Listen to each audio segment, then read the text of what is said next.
Kamala Harris's endorsement of Biden's plan to tax unrealized gains, targeting households with net worths of $100 million has sparked a significant controversy, with critics like Musk claiming it leads to breadlines and ugly shoes. The plan would impose a 25% minimum tax on income, including unrealized gains, but would only impact the top 0.3% of households. The proposed changes would raise the capital gains tax rate for the richest Americans, aligning it with their overall tax rate, potentially increasing it from 20% to 39.6% for those earning over $1 million annually. Critics argue this could distort the economy, with the tax foundation labeling it a complicated tax on a narrow segment of high-earning households in a way that's never been tried. This is Yahoo Finance. Tom, thoughts on the story? I was unable to get the link for our good friend Rob, but I'll tell you something. Tom, do you want some tea? Want some chai? No, on a serious note, do you want me to get you some tea? I'll have Mickey bring you some tea. Thank you. Okay. Mickey, can you grab some tea for Tom? Go for it, Tom. Yeah, so what was interesting, a link that I was trying to refine, but I was reading that a plumber with 4 trucks probably grossed $1.25 million a year, because they make about $300,000 per truck in total things during the year. So when you take a look at this tax, it sure sounds big, but guess what? That's a small business. You're hitting a lot of small businesses in there where they say, oh, it's going to impact the top 0.3% of households. Would you, if you take, 330 million people and take the top 3%, those are business owners that are employing 40% of the total. Do you follow that? Yeah. You're hitting the business owners, so you're hitting the 40%, you just don't know it. And now you're impacting their ability to buy more trucks, which helps the economy because someone sold those trucks and built those trucks. It impacts their ability to give raises. It impacts their ability to expand their business. So what they're going downstream and thinking, wow, look at this lake full of money. Let's take it. But they don't understand how the lake's getting filled by all the streams of productivity and small business. This is wrong-headed, tax the rich because they think the rich are there, will continue to be there. As Margaret Trudeau said, taxing other people's money only works as long as those other people still have money. Is that Margaret Trudeau or Margaret Thatcher? Margaret Thatcher. Oh, you said Trudeau. That's I said Trudeau? You're still... no, Margaret Trudeau. How was your brain? Sorry. You're still adjusting. Go ahead, Adam. Margaret Trudeau was, a wild woman in Canada, was the estranged wife of Pierre Trudeau, which is Justin's dad. Yeah. No, this was Margaret Thatcher talking about the socialists that were trying to do this in the late 80s and 90s. Got it. Adam, go ahead. Tom, we got it. Go for it. I mean, the whole thing, like for instance, Vinny, do you know what capital gains is and unrealized gains and realized gains? It's okay to be like, dude, I have no clue. This is something that I wasn't too familiar with when I got into the financial markets and started making money and having taxes and then started investing. It's like, what is this language? In the gym, I understand like non-realized gains are the guys that walk around like this. Exactly. They have gains, ILS. exactly. So Rob knows. Actually, let me try to make an analogy here. So you're working out in the gym, but you have your shirt on. Yes. And, the gains is when you take your shirt off and the ladies are like, oh my see what's God, up. yeah. But if you don't take your shirt off, nobody knows what you got going on. That's not unrealized weird. What a weird analogy, but here's what it is. That's a terrible analogy. But let me explain what it means. Let me try to do, but this guy threw the gym analogy. I was like, well, you're doing triceps, but you're back. I mean, when I went to Vinny on a financial Where's Mickey with the tea? This is her go here.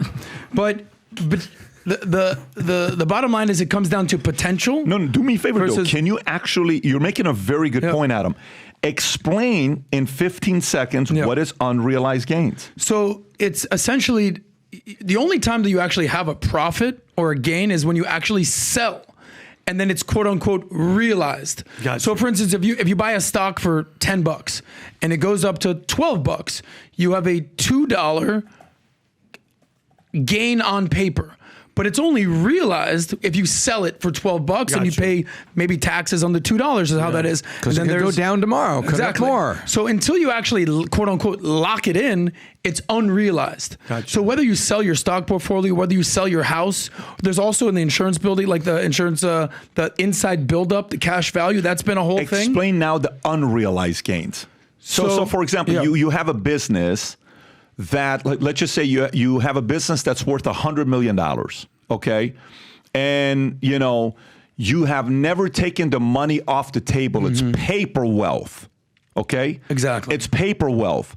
But now you have to pay 25% on the $100 million that you've never taken out. Yes. Did you understand what just happened? But then walk me through this. Okay, let's say they just start taxing unrealized gains, which is obviously something that you're not in favor of. But then you're getting taxed. But then when you sell the asset, you're also getting taxed. So it's almost a double taxation at that point, no? And then whoever you give the money to, they have to pay taxes on it. So this tax situation, it's just getting deeper and deeper. Yeah. So, it seems. And by the way, go ahead, Tom. There's a hidden side to it too. When you hear, I think everyone reads casually headlines about a unicorn. Oh, another unicorn from Silicon Valley. They're worth $1 billion because they just got investment, and the investor said, "We're investing on paper." On paper. Right. So now, what are all the startups going to do? You're going to cripple startups. Yep. Now this is catastrophic, is what this is. Okay, catastrophic. What this is, if they do it. And by the way, so here's the other part. What's the likelihood she will do that? Do you know what's the likelihood that this will pass? What do you think is the likelihood that the unrealized gains will pass? Not highly likely. Let me tell. Go ahead, Tom. 0 with a Republican Senate. Right. I think it's 0. Period. Let me explain why. Okay. Let me explain why. So, look, here's how this works. I remember there was a guy I was working with, never liked doing this. He would come and say, "Hey, I'm going to come and piss off your office. You come and piss off my office. And then, let's make money, but let's just say stuff about me. And my guys will get pissed and I'll say stuff about you." And I'm like, yeah, you know what though? It's always better if the feeling of wanting to beat that person is real. Then you really are going to rally behind the group instead of faking it, right? And then it became a training for this guy. He started training his people how to get others to be pissed off at each other. I'm like, dude, some things are caught, not taught, right? Caught, not taught. More is caught than taught in parenting. And more is caught than taught in anything you do. You're going to catch what the person's doing, then that person's teaching you because you're catching what they're doing, right? Okay. So here's how this works. My opinion. Hey, guys, look, we have to get the poor to believe that we're going after the rich. Now, I need $100 million from you, $100 million from you, $100 million from you. Look, I'm going to get up and say this. Of course, I'm never going to pass this, okay? It'll never happen. I would never do that to you guys. I know how important you are, but that has to be part of my campaign. So when I get up there, don't worry, I'm not going to do any of it. Let me just say it, okay? But you make the phone call first. So then you hit the stage, and then what do? All these rich billionaires and the Republicans, all they care about the billionaires and the millionaires and the billionaires and the right? Guess who gets more money from the billionaires, the left or the right? It's not even close. It's the left over the right. They get way more money from billionaires on the left than they do on the right. It's not, by the way, it's pretty much 4-1 in many cases, 3-1 in many cases. So you mean to tell me like that video of Chris Cuomo going at the DNC and saying, look at all these guys at the top, pay to play. You think they're going to do anything to hurt these guys?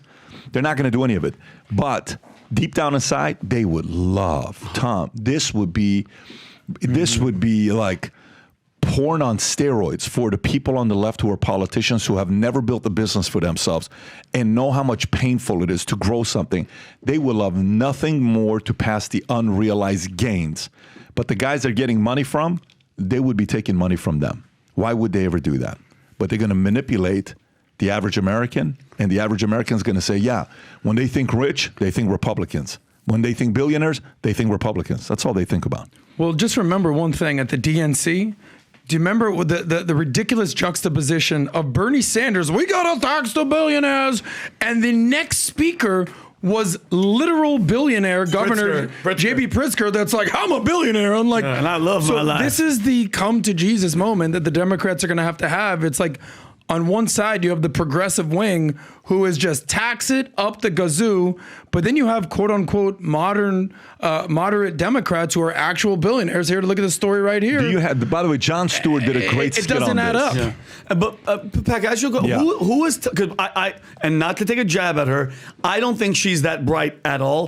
Who is telling her to say these talking points? Who is telling Kamala Harris? Who in the Democratic deep state establishment, whatever you want to call it, who is telling her these are going to be your talking? Vinny, are you assuming that these are not all her policies, that she sat down and wrote these all out? She knows this word by word, letter by letter? Come on, man. Well, play this and then I'm going to go answer Vinny's question. Go ahead, Rob. A guy yelling, "Screw the billionaires," followed immediately by a very happy billionaire. You can't make this up. It's all okay if it's our billionaire.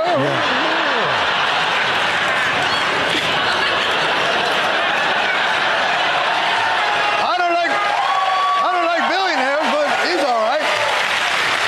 They had guys making fun of people for going to Yale, and a bunch of people who went to Yale. The Democrats had people who prosecuted sexual predators and... Wow.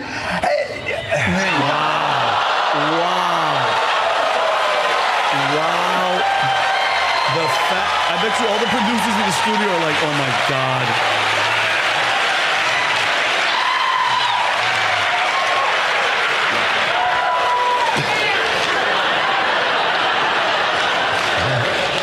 There goes that booking.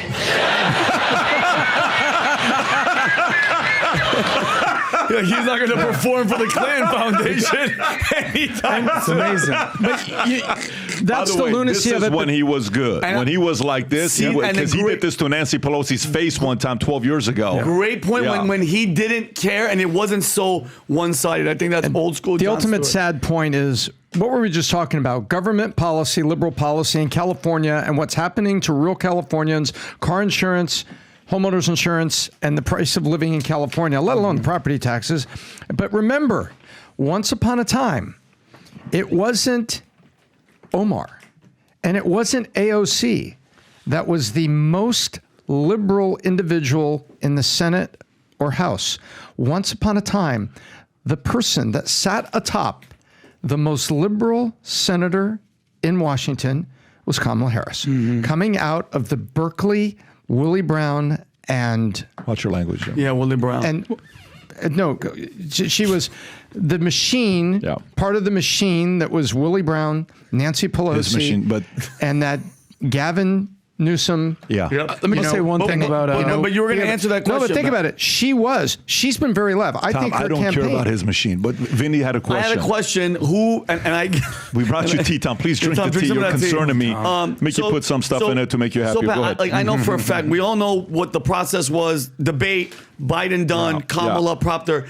Who is telling her in the financial mindset, who would tell her to say something like that, knowing that nobody's going to like it, nobody's going to approve it? Who's giving her those talking points? Well, listen, you have to know, when it comes down to economy, she knows nothing about this. She doesn't know much about the economy, okay? Yeah. And her strategy is more, I'm speaking. I'm speaking. Yes. I'm sorry, Mike. Yeah. I'm speaking. Yeah. Okay. She's done that so many times. She did it one time to a guy when in Congress. She's asking him a question, and he's trying to answer. It's another one. And he's trying to answer, and she goes, "I'm sorry, I was speaking." And this is I don't understand this move. By the way, she's gonna do it to Trump. And just watch for this one, guys. Next week when we have the election night, we'll be together. You'll see. But can you pull up the "I'm speaking" right there with Pence, so right there, top right, top right. Mr. Vice. Watch this. Just watch what she did. He's sleeping. Mr. Vice President, I'm speaking. I'm speaking. Watch the head. Mr. Vice President, I'm speaking. I'm speaking. It's extremely unlikable. Mr. Vice President, I'm speaking. I'm speaking. Oh, cool. So am I. Thanks. Oh, my God. We're both speaking here. We can then have a conversation. Okay? Please. Okay. Trying to answer you now. The people deserve a straight answer. I will not sit here and be lectured by the Vice President. I'm speaking. Yeah, I'm about to. But she's got some policies that are hers. I saw something with her and Who was the guy that used to be very heavy and now he's super skinny, about to disappear? What was the guy's name? The guy on TV. Al Sharpton? Al Sharpton. Oh. So she's talking to Al Sharpton. Typing. He's the prophet. We didn't set that up. That was all the description. When I is needed. this, Rob? What date is this? It doesn't say September 1st is when this was posted. Okay, watch this. She agrees to reparation yesterday. Uh-oh. Watch this. Go ahead. Area of reparations for descendants of Africans enslaved. Watch. If you elected president, would you sign that bill if it came Watch what she across your says. desk? When I am elected president, I will sign that By the way, you can pause it. She doesn't know what she's talking about. have no idea. She said she listened to Tupac in college. Bro, Tupac was 10 years old. If you were listening to Tupac in college, you're a pedophile. Like, what are you doing listening to Tupac in college? Like, to some of the stuff that they say, yeah, look at this. She went to college 86 to. She says the weirdest things sometimes just because she's trying to win them over. You got the clip, right? Did you guys hear her? She's speaking in front of a white audience, and then she's speaking in front of a predominantly black audience. She changes her accent to be like. This is on the same day. This is on the same day. Listen to this. Go ahead, Rob. You better thank a union member for sick leave. You better thank a union member for paid leave. Yep. You better thank a union member for vacation time. Some extra eyes in there. You better think. Because what we know. By the way, she sounds. Where's the other one? Yeah, and then the other one, Rob. This is. But by the way, there are white people that listen. They're going to grab lunch, 2 drinks, and head to Pittsburgh. Yeah, watch this. Pittsburgh. Thank unions for sick leave. Thank unions for paid family leave. Very different. Thank unions for your vacation time.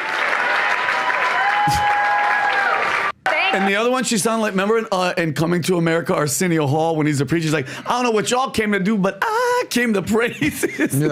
That's who she's become. Like, and people aren't noticing that. And by the way, she wants to give reparations to African Americans. She's not African American. I don't know why people don't get it. She's Indian and Jamaican. You understand? Did you tell her she's left out of that? She doesn't. To me, Did anybody give her the send it like, hey, Kamala, you're not going to get any of that money, by the way. to me, the whatever color identity is the least of my issues. For me, it's going to always come down to the math. Yeah. Because what I've realized, and we all remember Bernie in 2015, 2016, there's a lot of people out there, oh, I like this. I like what he has to say. All right, yeah, make him pay more. I like that. Okay, great. These guys are billionaires.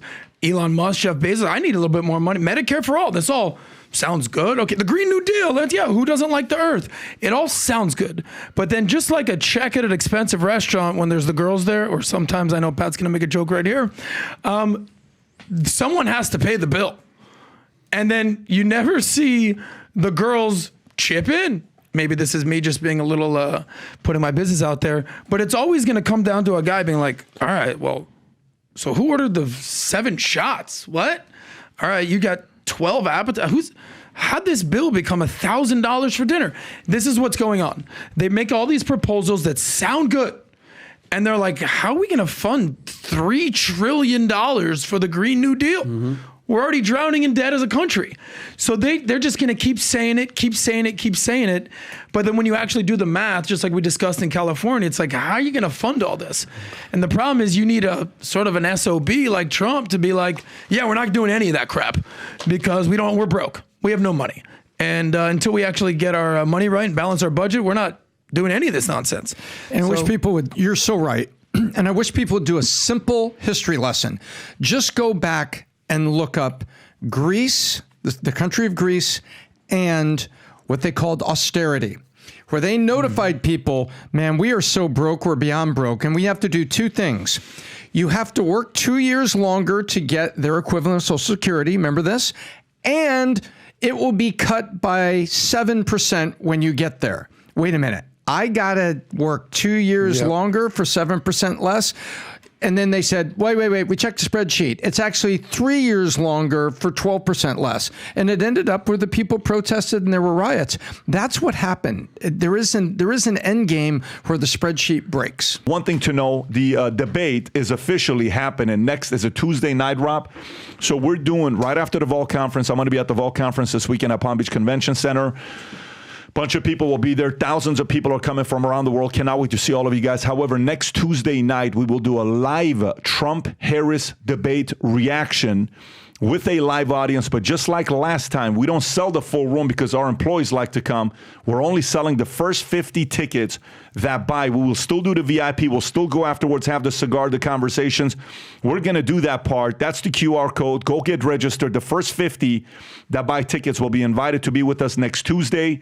Rob, what time is is it going to be a 6 to 11 type of situation that we're doing? Yes, 7 p.m. to 11 p.m. 7 p.m. to 11 p.m. And of course, we'll do the cigars right after the debate's over with. And there's a lot of craziness going on here, but especially with everything going on right now, if you're following this will be the first debate they're having. Come join us. We'll have a good time together, as well as potentially for the VIPs, we'll do cigars and conversations afterwards. So if you like this clip and you want to watch another one, click right here. And if you want to watch the entire podcast, click right here.